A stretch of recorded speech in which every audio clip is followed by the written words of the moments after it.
We couldn't afford clothes for your kids this year, my mother said, chin lifted like the words were charity. Dad chuckled, tapping his teaspoon against a chipped saucer. You know times are hard, he added, as if hardship wore my face and not the shine on my brother's children. New iPads, designer shoes, tags still dangling like small flags of victory. Silence throbbed in my ears. It wasn't the kind that protects you. It was the kind that peels you, layer by layer, while everyone pretends they don't notice. I smiled anyway, because I've learned that smiling is cheaper than bleeding in front of people who clap for the sight of it. Everyone, my name is Sophia Hale, and I don't cry where they can see. I take a breath, fold the pain once, twice, like a winter scarf, and tuck it somewhere warm until I can turn it into something useful. I watched my niece swipe through apps with the bored ease of royalty. My nephew balanced his shoe on a chair leg, showing off the glossy emblem to his friends. Mom passed me a plate like she was serving both food and a lesson. You understand, right? Your brother's kids, they have needs. Dad nodded, a chorus of agreement humming along the table. Needs. As if my daughter's toes growing white lines into last year's sneakers were wants. As if the cold through our thin windows was a hobby. Of course, I said, my voice even. I lifted our coats from the rack. My daughter's was beginning to pill at the wrists, my son's zipper stuck halfway, ever since it jammed on the playground. The fabric smelled faintly of laundry soap and bus exhaust. I kissed Mom on the cheek, thanked her for the tea we brought ourselves, and walked my children into the December air. Behind me, laughter burst like glass. On the bus, the city looked like a grey bowl holding our small, careful hopes. My daughter leaned on my shoulder. My son traced a foggy circle on the window and drew a smiley face inside it. I counted the creases in my palm and thought about the stories families tell to survive their own reflection. At home, I made cocoa with the last of the milk, tucked the kids into quilts that had seen kinder winters, and opened my laptop. The cursor blinked like a heartbeat. I typed, deleted, typed again, every word a tooth pulled clean. I didn't want rage. I wanted clarity sharpened enough to cut without spilling. Morning arrived thin and pale. I reread what I'd written. Truth folded into calm sentences, photos attached with gentle context, receipts like quiet arithmetic. Then I pressed post. Within minutes, my phone began to ring, unknown numbers, cousins I hadn't heard from in years, my aunt who never calls before noon. The family group chat flared like a siren. And somewhere between the second and third call, I realized, this wasn't a fire I was starting. It was a mirror I'd finally turned toward the light. The calls came first like raindrops, harmless, scattered. Then they became a storm. By 9 a.m., my phone pulsed in my palm like a fever. Aunt Farah demanded, "What is this nonsense you posted? Delete it before your father sees." I almost laughed, he'd already seen. By then, half the relatives had. The post wasn't angry. It wasn't dripping with accusations. It was colder than that. I'd written, "Last night, my children were told there was no money for them. This morning, we saw brand new iPads and designer shoes for others. I just want clarity. Are times hard for everyone, or only for us?" Below it, 3 photographs. The receipt from the shoes my brother's kids flaunted, the iPad box with their initials written on the warranty card, and finally, my son's torn sneaker sole, bent outward like a tongue begging for mercy. I didn't tag anyone. I didn't need to. Family knows its own shadow when it sees it. The comments poured in. Cousins from abroad, second cousins I barely spoke to, even old family friends. Wait, didn't they just renovate their house? But your brother's wife posted pictures of their Maldives trip last week. This is unfair. Each word wasn't mine, yet it was ammunition falling neatly into place. By 10 a.m., Mom called. Her voice was tight, controlled, but I could hear the crack beneath. "Take it down, Safia. You're making us look bad. What will people say?" I stared at the screen. My reflection hovered faintly in the glass. Calmly, I replied, "Maybe they'll say what you told me last night, times are hard." There was silence. Heavy, metallic. Then Dad's voice thundered in the background. Ungrateful. Disrespectful. The line cut. My children watched me, wide-eyed, sensing the quake even if they didn't understand its roots. I smiled gently, brushing hair from my daughter's forehead. "Don't worry, love. Sometimes the truth is loud before it becomes quiet." And in that moment, with my phone vibrating non-stop, I realized something. I hadn't just struck a nerve. I had opened a wound they'd spent years covering with silk. And now, it was bleeding for everyone to see. By noon, the family group chat looked like a battlefield. Messages fired back and forth, each one sharper than the last. Uncle Rashid wrote, "Safia, why air private matters online? Families handle things inside four walls." My cousin Syra snapped back, "Inside four walls is exactly how they've hidden favoritism for years." Then another cousin chimed in, "I always wondered why you never got the same support. Guess now we know." Every ping felt like bricks falling from a collapsing wall I hadn't built but had lived behind my whole life. The narrative was no longer under my parents' control. For once, it was under light. Mom tried again, this time with guilt. She sent a voice note, her tone dripping with practiced sadness. "You know we love you. You know we've always done what we could. Why are you making us enemies?" I listened, but my children's laughter in the next room drowned her out. They were playing with paper airplanes. No iPads. No polished sneakers. Just folded sheets of math homework flying across the living room. Their joy, fragile but real, contrasted so violently with the group chat chaos that my chest ached. I typed back, "If love means lying to my children while others are spoiled like royalty, then maybe I've misunderstood the word." I hit send and put the phone face down. The silence afterward wasn't empty. It was charged. A silence that says, we don't know what to do with the truth now that it's outside the cage. By evening, more relatives called. A cousin confessed quietly, "Safia, I always knew your side got less, but I was afraid to speak." Another whispered, "Stay strong. You're saying what many of us can't." It struck me, my post hadn't just exposed my parents. It had unlocked years of bottled resentment others carried too. I wasn't alone in this rebellion. I was merely the first to say it out loud. That night, my children asked if we could bake cookies. Flour dusted their hair, sugar stuck to their fingers, and the kitchen smelled of vanilla. For the first time in years, I felt like I wasn't begging for scraps of love. I was taking it back, one truth at a time. The next morning, the backlash arrived in person. A sharp knock rattled my apartment door. When I opened it, my brother stood there, jaw clenched, eyes blazing. His wife hovered behind him, arms crossed like she was watching a drama unfold. "You've embarrassed us," he spat, his voice low enough not to wake my kids but laced with fury. "Do you have any idea what you've done?" I leaned against the doorframe, calm. I told the truth. That wasn't truth. That was betrayal. His finger jabbed toward me, trembling with rage. "You made us look like liars. Now the entire family is whispering behind our backs." I almost laughed at the irony. Behind your backs? That's rich.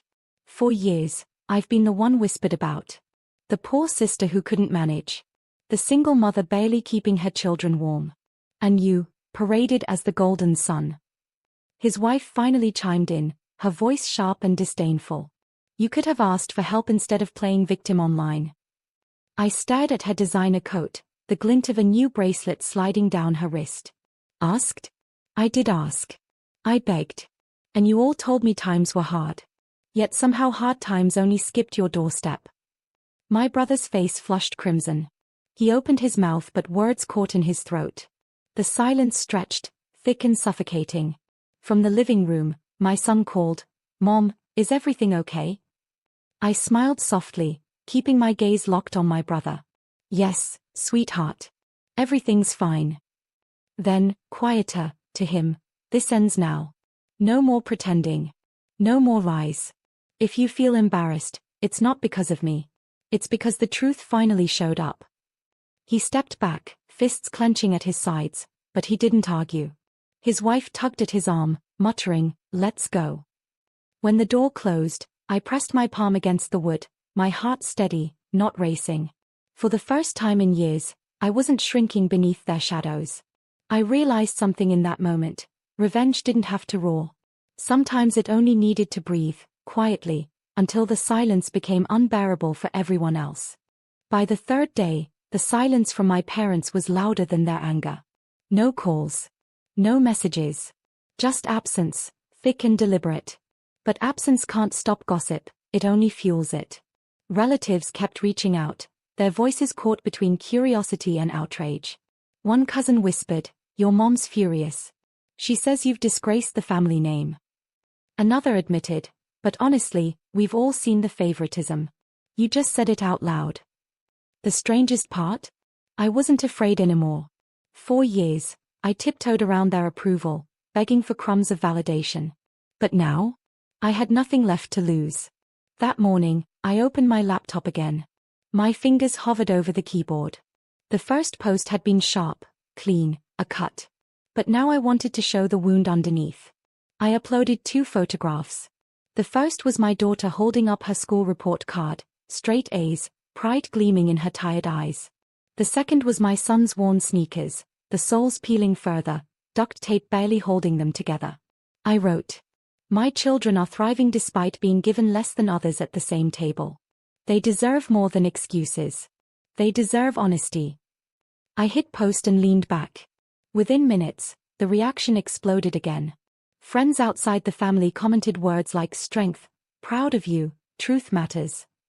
Strangers even reshared, saying, "This is why silence in families can be poison." By noon, the family chat was on fire. My aunt tried damage control, Sophia exaggerates. Things weren't like this. But then, an unexpected ally appeared. My older cousin, who rarely spoke, wrote, "Don't lie. I was there last Eid. I saw her kids in hammer-downs while others got piles of gifts. Stop pretending." That single message changed everything.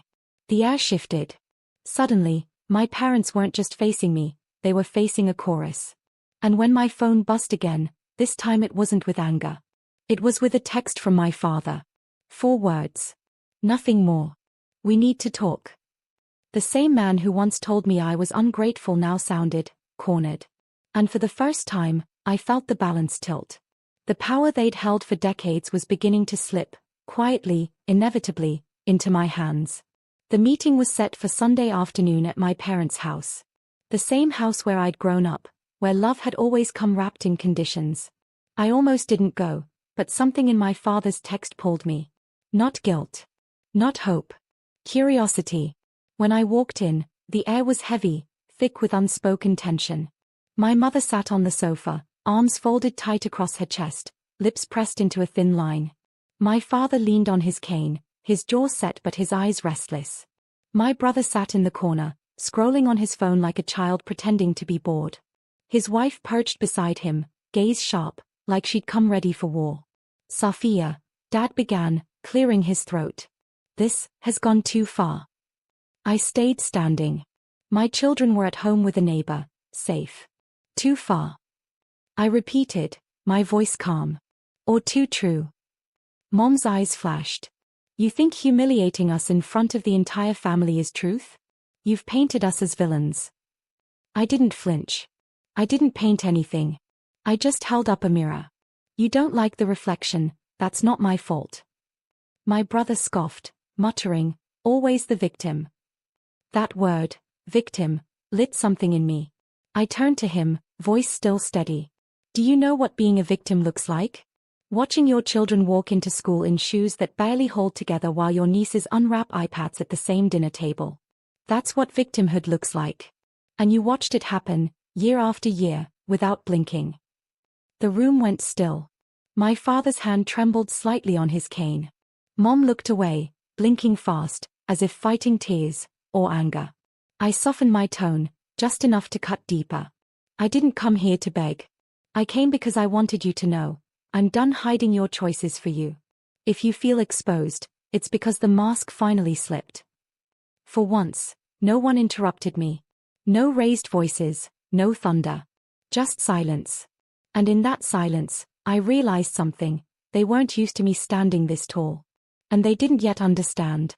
I hadn't even shown my final card. That night, after leaving their house, I sat by my window with the city lights trembling outside. My phone buzzed non-stop, messages from relatives who had seen the cracks widen. Some were furious, some were supportive, but one thing was certain, the story had escaped their walls. It couldn't be hidden anymore. I opened my laptop again, but this time, I didn't just post photographs or quiet questions. I posted receipts. Bank transfers showing years of allowances to my brother's family, each transaction neat and deliberate. Screenshots of messages where my requests for small help, bus fare for a school trip, money for winter coats, were met with silence, or worse, with excuses like times are tight. I didn't add rage to the captions. Only facts. Calm, measured, undeniable. For years, I believed silence kept the family together. But silence only protected the wrong people. My children deserved to know I fought for them. The post spread like wildfire. Even people outside the family began sharing it, tagging words like justice, truth, favoritism. My brother's polished image of being the responsible son began to crumble. Old friends of his even commented things like, "Didn't you just buy a new car?" And interesting how hard times never stopped your vacations. By morning, the calls weren't just from relatives, they were from my brother himself. His voice, once sharp and mocking, was raw now. "Safia, take it down. Please. People at work are seeing it." My boss, he asked questions. I closed my eyes, letting his words sit. For years, I had begged him to see me, to see my children. And now, finally, he was the one begging. "You wanted me invisible," I said quietly. "Now the truth makes you visible. That's not my burden." I hung up before he could answer. In the quiet that followed, my children stirred in their sleep, their breathing soft and steady. I touched the peeling wallpaper by the window and smiled faintly. This wasn't just revenge anymore. This was rewriting the story of who we were, and who we would never be again. By the end of the week, the storm had reshaped everything. The whispers that once circled me had turned, spiraling toward my parents and brother instead. What they feared most, exposure, had arrived, not with screaming, but with the weight of evidence they couldn't erase. My mother showed up at my door first. Her eyes, usually hard, were softer now, threaded with something like shame. She carried a paper bag in her hands. Inside were sweaters, too small, clearly bought in a rush. "For the kids," she murmured. Her voice cracked, but I didn't reach to comfort her. "Not this time.